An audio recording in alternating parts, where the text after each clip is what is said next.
name is Frischman. My father is Dr. Frischman, was supposed to speak here before. And I'm zeicha to have a little bit of a feeling to the secrets of the Torah. So everybody has their secrets that they were zeicha to them, and everyone has to share with each other. So hope you're able to share good things with each other. Today, Baruch Hashem, the whole world, everybody knows some aspects of Kabalah and Chassidus, different secrets. Even the previous Rav who was speaking, I mentioned, even non-Jews know most of the general ideas I talked about. But there's something that the Arizal, and it's not really just the Arizal, it's the Arizal and after the continuation from the Arizal, that continued it, to explain what he really meant, that revealed something completely different, that even though he revealed the secret stays a secret for whoever needs to know the secret, and whoever doesn't need to know doesn't get the story at all.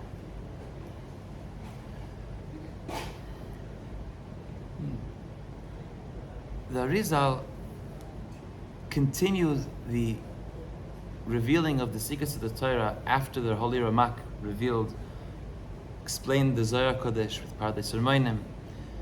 He even brought down in Torah Devaira how you could make yourself a vessel to, I don't know, the exact termination would be proper, but to, like a mirror yourself what's going up in Shemayim. The Rizal goes a completely another level. On one side, the Ariz, if you learn the writings of the Holy Arizal, you see that they're very, they're very dry. I mean dry. It's like mathematical. Terms, this does that, this does that, this does that. Where you learn the Kabalah before the Arizal, the Ramak, and before, there's a lot more feeling inside of it. So, on the first way of looking at it, I would think, okay, why is he making things more difficult? Why is he hiding he's trying to reveal more, so explain the secrets of it even more.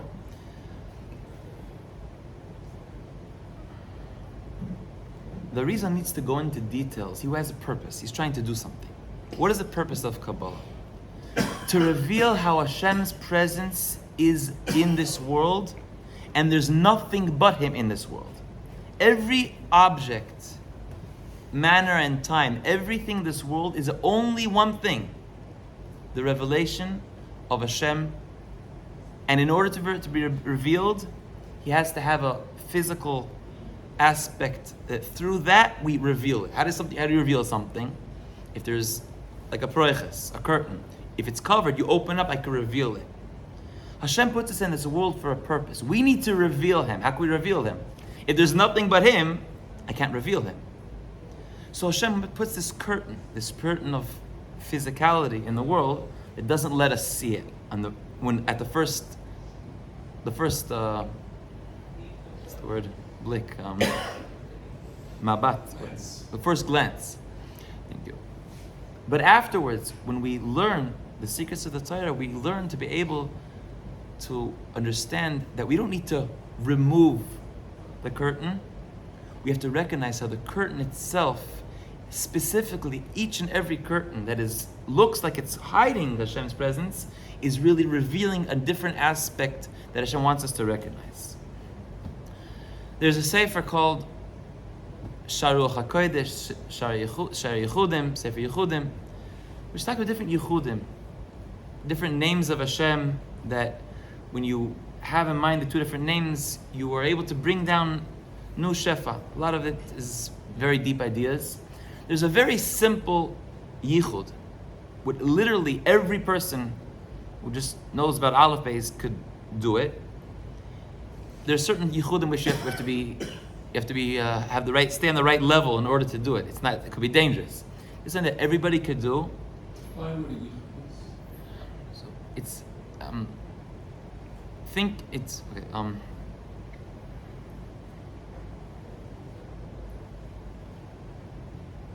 in order to bring a child into the world, there has to be any two things. You have green and yellow becomes blue.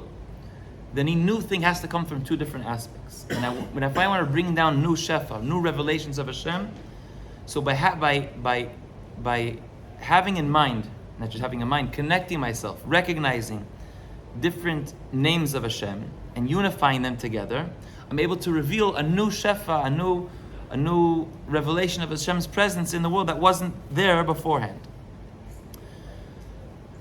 This yichud that I want to talk about is not just another yichud. It's very simple, but it's one of the deepest yichudim that there is. It's called Yichud HaMerkava. Many people that have an almost every siddur that it's nusach Svaradi has it. Now Baruch Hashem, a lot of Ashkenazi siddurim also put it inside of them. Yichud HaMerkava. Have in mind that my head is the part of my head is the name of Hashem, Yud Kei Vav Kei, with the nikud, with the vowels, so to speak, komets. The right side of my head, the Chochma, is the name Hashem, Yud Kei Vav Kei, and a Pasach, which is Chochma. The left side of my head is Bina, with Tzerei. There's more details, I'll skip some of them to make it a little bit simpler. My right hand is the name of Hashem, Yud Kei Vav Kei, with Segod, which is Chesed. The left hand is Gvura, Shva. My body is Tiferes. The right and left foot is Netzach and Hoid. The bris is Yesoid. The teres Yesoid is without a nikud. I don't know if everybody wants to see it. I don't know if not everybody knows have seen it before?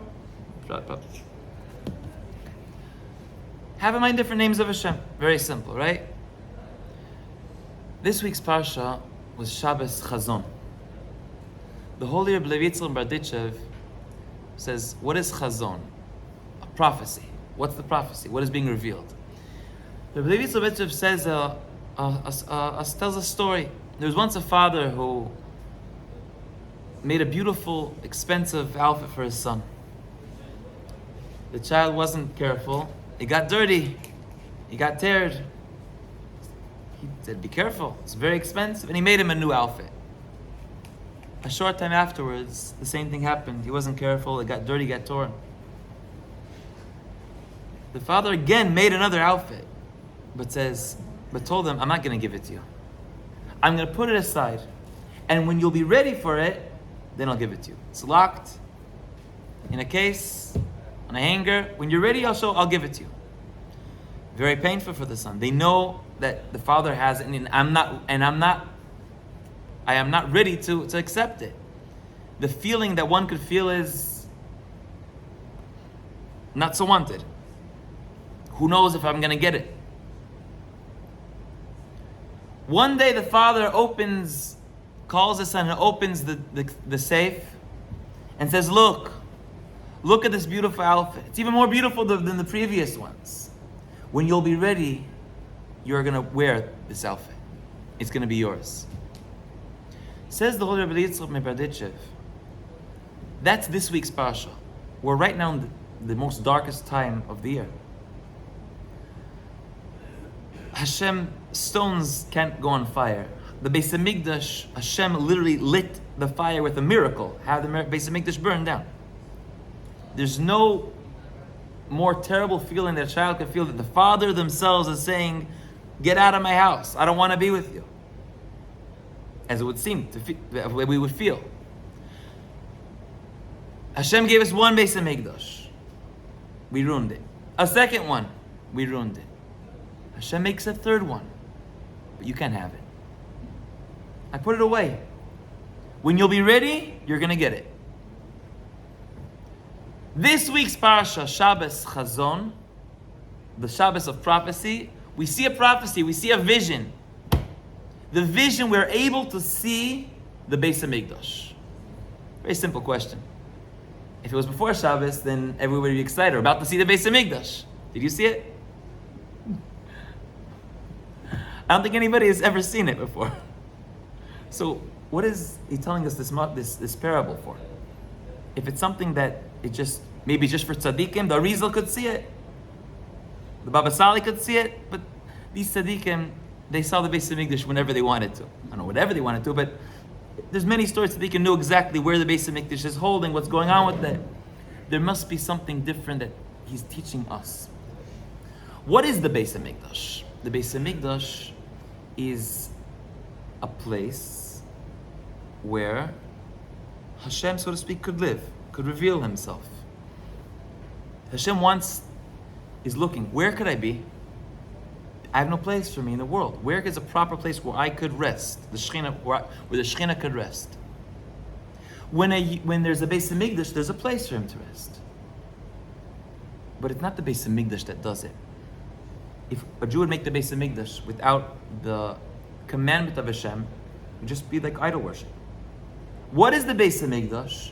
That a Jew recognizes, I'm going to make a place for Hashem to rest. Where is that place? In my heart, in my mind, in my hands, my feet, my whole body.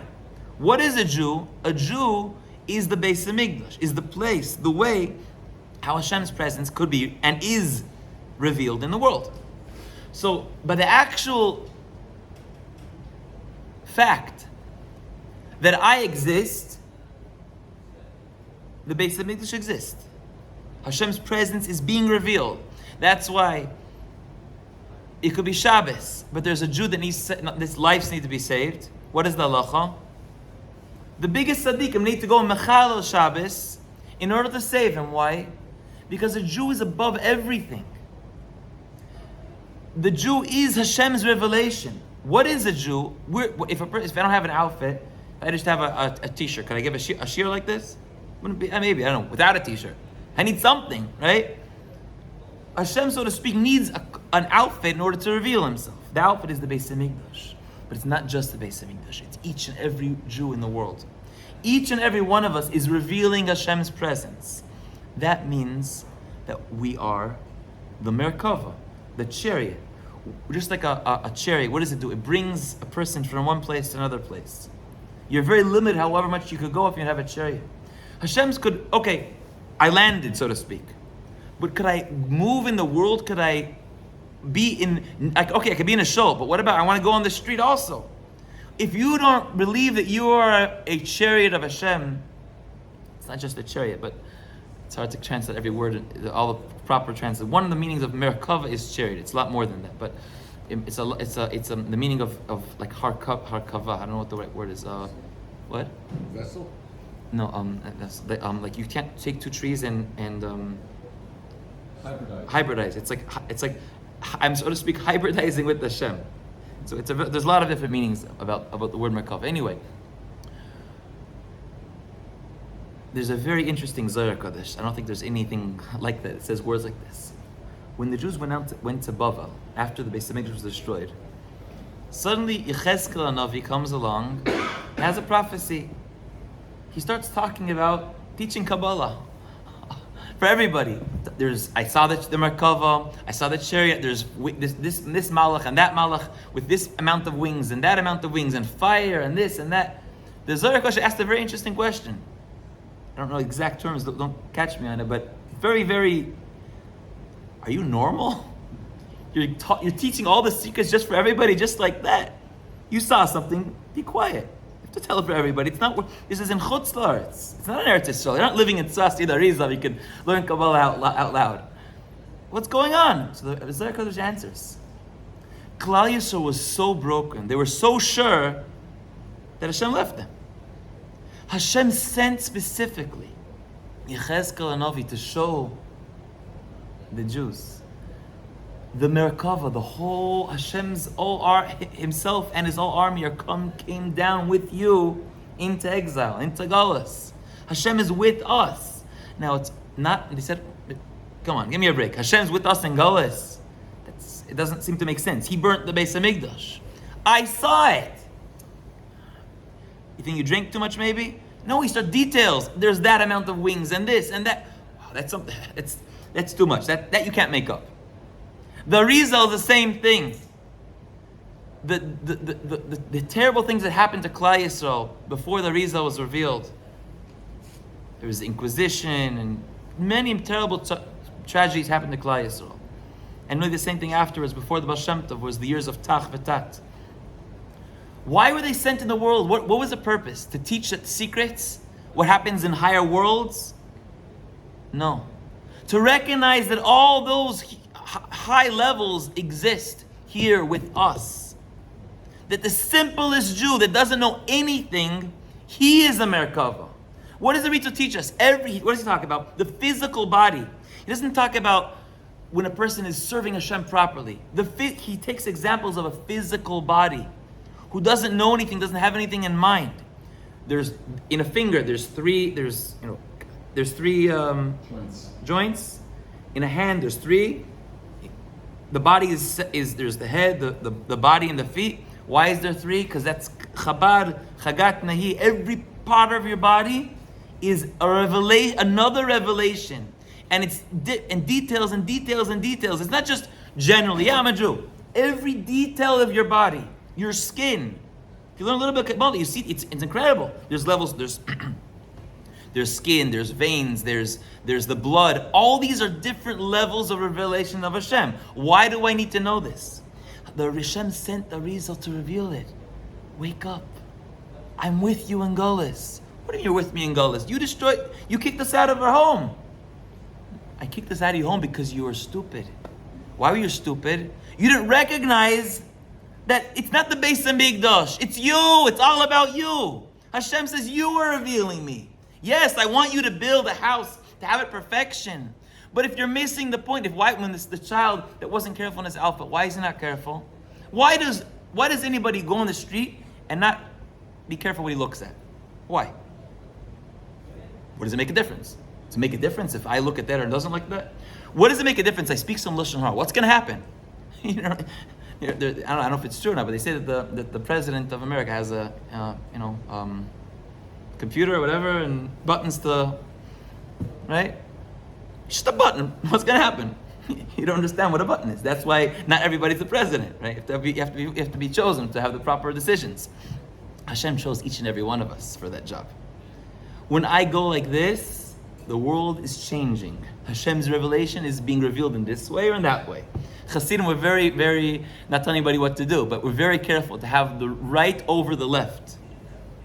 If I believe that my whole body is revealing Hashem, I want the right to be over the left. If the left or the right, there's some other ticking also, I'm sure. But recognize what's going on. Every little aspect we do, a blink of an eye is a difference. That means making myself a Merkava. Now, once I recognize recognize Kabalah simply, meaning in a physical level, what the Rizal says, that is the truth. That is the real me. What the Rizal teaches us in what's happening in heaven is the real me. That's what's all is going through my body. Then you could go back and start going to the deeper understanding of it. It's not just my body. My body represents something else also. The right hand is chesed, that's the love of Hashem. The left hand is gvura, the fear of Hashem, etc. But even without that, just learning simple text of Kabalah, if they learn properly, they come to different realization. The Beis Hamikdash is standing. That is the Rizal tells us. Maybe that's why Hashem made it that his Yortzeit is specifically now. To say, you're right, we're crying about the Beis Hamikdash, but there is an Ariz who says, you are revealed, Hashem's presence is still being revealed. All you need to do is learn some ideal of Kabalah. Kabalah meaning something that makes me recognize what I'm doing. And suddenly the Beis Hamikdash, I start seeing the Beis Hamikdash. I start appreciating the Beis Hamikdash. And that happens on Shabbos Chazon. The last week's Pasha, that happens. Because we're in such a dark time, where we feel Hashem left us, we're not needed. Suddenly comes Shabbos by night. What am I saying? Hashem needs me to say that He made the world. What could I do? Yeah, that's what it is. Suddenly, wait a minute. I suddenly realized I could see the Beis Hamikdash. Specifically this week. Every other week, then okay, I make Kiddush. But the contrast, the whole week, I couldn't drink wine, didn't eat meat, I couldn't hear music, I couldn't sing happy songs. Suddenly, I'm singing, I'm happy. Why?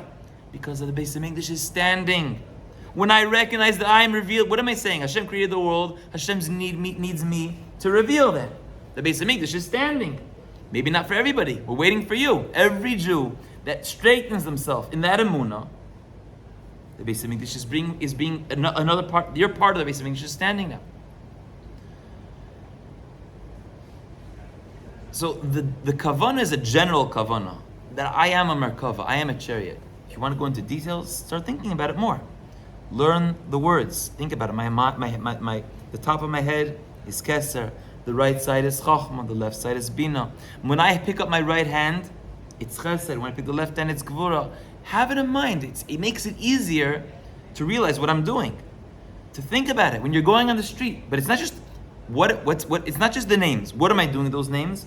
It's Havaya, the name of Hashem, who He is. The Baal HaTanya explains. Havaya means it's not just Hoya Hoyve. He was, is, and will be.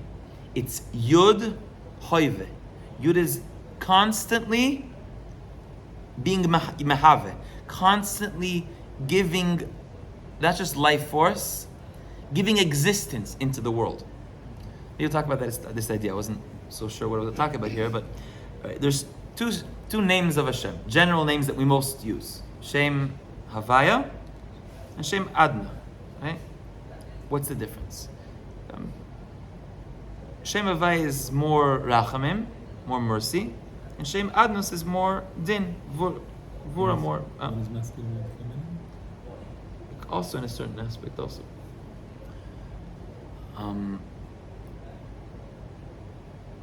There's many different. For instance, there's a kavanah. For instance, even if when he does meditation, there's a meditation through breathing. Almost every kind of meditation there's through breathing. Also with Yuchudim, I wouldn't call it meditation, but connecting myself to the Hashem through breathing. One of the kavanot, the intentions to have, is you breathe inside of yourself the Shem Adnus, the shame of din in a certain understanding, and you breathe out Yud Kei Vav Kei. It's an interesting idea, but what is it? What am I doing? It's a very simple idea to understand. What do I see the world? How do we see the world simply? What do I see? Okay, at best, I see there's a boss, and I gotta listen to him. It's not a very comfortable feeling. He's watching me. You're on camera. That's the feeling. Don't do this, do that. You gotta put on film. You gotta keep Shabbos. There's a boss. He's giving you life force. If he stops giving you life force, then you'll die. I gotta be careful. That's Adnus. Adnus milshon Adon. Adoni. He's the boss. But he's not part of me and with me. There's separation. Havaya means he's mehave. When I take a balloon, I blow it up. What am I doing? There's a balloon that exists. I'm blowing it up. But what about the balloon? Hashem doesn't just give us life force. He also gives us life force. He makes the balloon exist. He's constantly giving existence to us. That is the name of Hashem, Yud Kei Vav Kei. I need to take the world, everything we do in this world, what is the kavanah in it? Let's make it simple. Eating is very simple to understand. I take something physical. I have a cup of coffee. I see, right? What do I see here? Okay, Hashem created it at best. If I'm able to see Hashem created it. But first I see something just physical. No, Hashem created it. He's giving it life force. But it's not just that. When I eat it, then what happens? It becomes part of me. It becomes part of a Jew. What happens? Then Hashem Himself becomes revealed. He becomes part of this world. There's not two separate things. There's not There's not the cup of coffee and me and Hashem. Hashem's presence is being revealed through me, that I recognize Him through that. That I'm taking the adnos, taking the aspect of recognizing Hashem as, so to speak, a boss, and I'm taking it inside of me, I'm working it over, and what comes out of it? Only Him. There's nothing, complete mercy. When a person sees there's dinim. Say I have a little problems, it could be in shalom bayis, it could be with the shidduch, it could be parnasa, whatever it is. What do you see? You see dinim, right? You see there's a hiding of Hashem's presence. You know Hashem exists, but why is He hiding from me? I haven't done things properly, so could be I'm not really worthy of what I want. So what I do? Doing tshuva, that's one thing, true. But there's something besides for that. Recognize Hashem is only one thing. He wants you to be close to Him. It's not just being close to Him, doing what He wants to do. Obviously, you can't be close to Him if you're not doing what He wants to do. But why have you done things that He doesn't want to do? Just the opposite. Because you don't recognize how close you are to Him, you do other things. If a person eats, one of the ways to be mamtik dinim, a lot of tzaddikim would have this avodah. They would simply, if a person needs a certain Yeshua, bring a tzaddik a bottle of wine, a pie, a challah, and the tzaddik would eat with proper intentions. And he's mamtik the dinim. He recognizes there's the person has their dinim, their what's the word? Dinim, contractions. They feel separated from Hashem. And I realize, no, this food, which is from the person who has these dinim, he feels separated. That's a better idea. We're talking about the Beis Hamikdash now. When a kohen in the Beis Hamikdash, what are waiting for the Beis Hamikdash? What was there? People making barbecues day and night with mustard. That was on Beis Hamikdash. Kohen would eat with mustard. Ketchup, I don't know, but mustard, I know. That was brought down. I prefer also that. What is that? What's the Beis Hamikdash? What is the? They have to eat meat and meat and meat and meat and meat. And no, I'm sorry, not just eating meat, standing. A little bit sounds. You sure you want the Beis Hamikdash? What's going on here? Let's make a little more interesting. Who brought it? Who brought the korban? A person that did something not so gentle. It could be something very not gentle, but they want to do tshuva. What do? They go to the Beis Hamikdash. Suddenly, the kohen tells the Levim, start some song of dveikus, and suddenly the person starts thinking about it. What am I doing with my life? How could I have separated myself from Hashem? They start crying. What could I do? I want to sacrifice myself. The kohen says, don't sacrifice yourself. Hashem needs you here. Put your hand on the cow. Tell the ver that you've done. Kohen says, okay, it's enough. Then he slaughters him, and then he eats the korban. Why does he need to eat the korban? The kohen needs to uplift. He needs to take what you have fallen down and done, and he needs to eat it. He needs that test to go, so to speak, through him and uplift it. You know what a job that is? People work with people that are like completely not from, and sometimes like they tell you stories. It's like, whoa, you gotta calm down, go to mikvah just to like hear things sometimes. The kohen has to day after day eat these, but because he's so connected, he says there's only Hashem. There's no sins. There's nothing but Him, and they eat and they take this the dinim within themselves, and they break it down with their teeth, with the kavanas of the Rizal and the Rashash is to break down the dinim, to bring down only mercy, and it comes out a person who's completely clean, a perfect tzaddik. That is Kabalah. Kabalah means living with Hashem. If you don't know anything, it's also fine. The Rizal didn't only come to teach people that are great Kabbalists and to be close to Hashem. The actual fact that we know that there is such a thing in the world, that there is Kabalah, there was an Ariz on the world, that's enough. Hashem loves me. I am His Merkava. I am revealing Him. The Beis Hamikdash is here, yes. Tzaddikim, for me it's locked up the whole year. But once in a year at least, and if you're smart, you take a quick picture. You know, sometimes you go to these places, they don't let you take pictures. You snap a picture, put it away. I got a picture. The Rizal's Yortzeit, there, it's online. I can't forget about it. Every time I feel a little bit broken, take out the picture. Okay, I'm the base of Mikdash. Everything's fine. We should be worthy to live with Arizal, to live with Tzaddikim, to remember that we are revealing Hashem. Not we can reveal Hashem, but we are revealing Hashem. We should be worthy that every single Jew in the world and every person in the world recognize that there's nothing but Him. Then there'll be no hate, no wars. It's all because there's lacking of understanding what the world is. And we should be worthy to the complete redemption of each and every one of us, and the Geula Shlem Meira V'Yameinu Amen.